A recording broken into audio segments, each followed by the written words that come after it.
Do you ever wonder what might lie out there deep in space? Do you want to believe we're not alone, that somewhere in the universe, intelligent life may actually exist? Our next guest says there is life out there. It does exist. Dr. Charles Hall says he spent 2 years working with extraterrestrial beings during his time with the American military.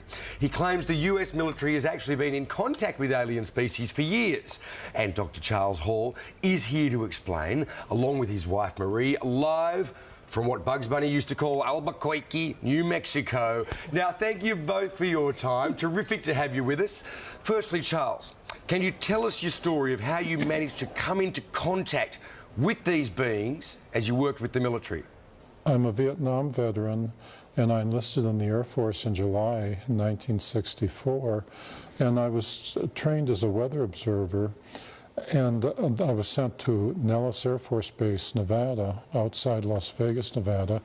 And for 2.5 years, I was sent up to the gunnery ranges up at Indian Springs, and I was given a clearance to allow me to go anywhere in Dreamland as long as I was alone.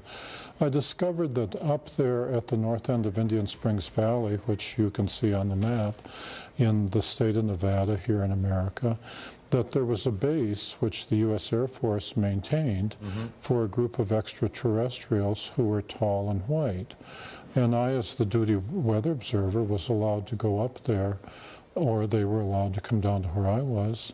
And the interaction took place over more than 2 years. Wow. During those 2 years, I also came across, I also interacted to a lesser extent with the Roswell Greys, and I've also personally talked with the extraterrestrials that I call the Norwegians with 24 teeth, who come here from a very nearby star, perhaps Bernard star.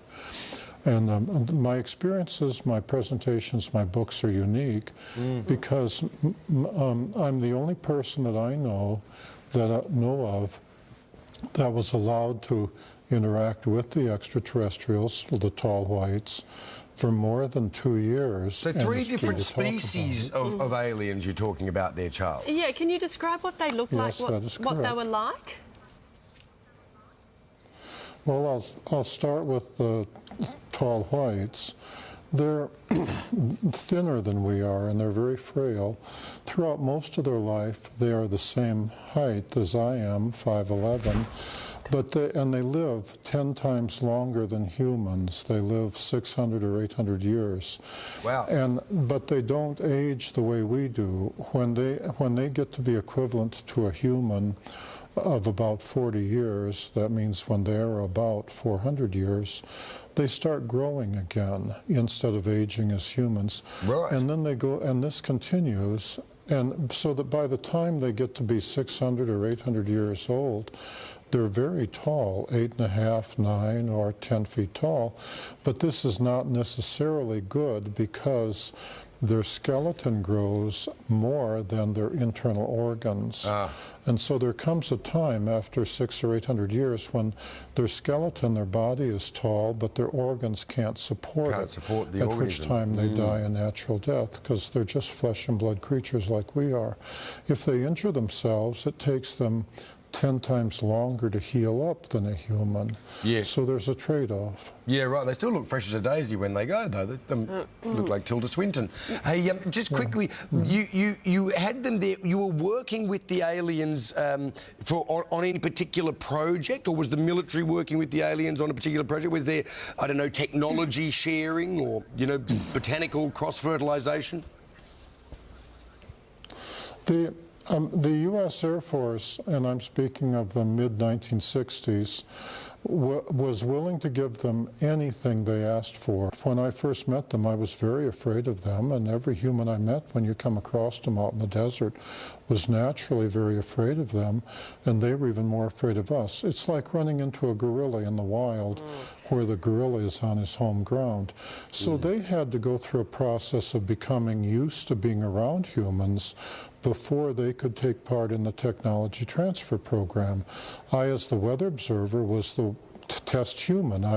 As an enlisted man, I was expendable. You know, I Sure. was the one they send out there and Always say, the weather guy. practice talking to Exactly. Charlie. And Marie, let's bring you in. You've never Yeah. seen these things for yourself. Are you a believer? Because probably a lot of people watching this morning are going to think, I don't believe him. It's ridiculous. How could it be possible?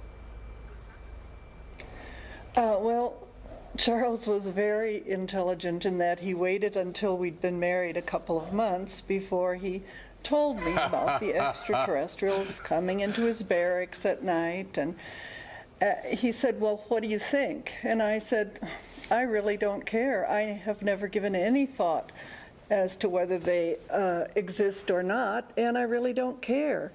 I've known Charles. We've been married over 43 years.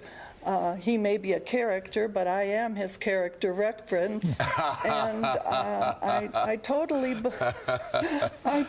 believe that this is real. Furthermore, we have had confirmations from people all over the world.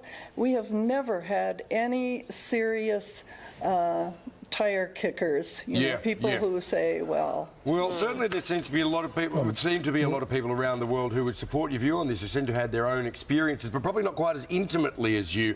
Now, unfortunately, we are going to have to leave it there, Charles and Marie, because we're about to lose our satellite, but you're coming to Australia next week to give a series of talks, and we can't wait to see you. Yeah. And all the details of your tour will be on our website, so those interested in the life beyond will no doubt be there. Thank you. Good one. Yeah, There you quite go. a couple.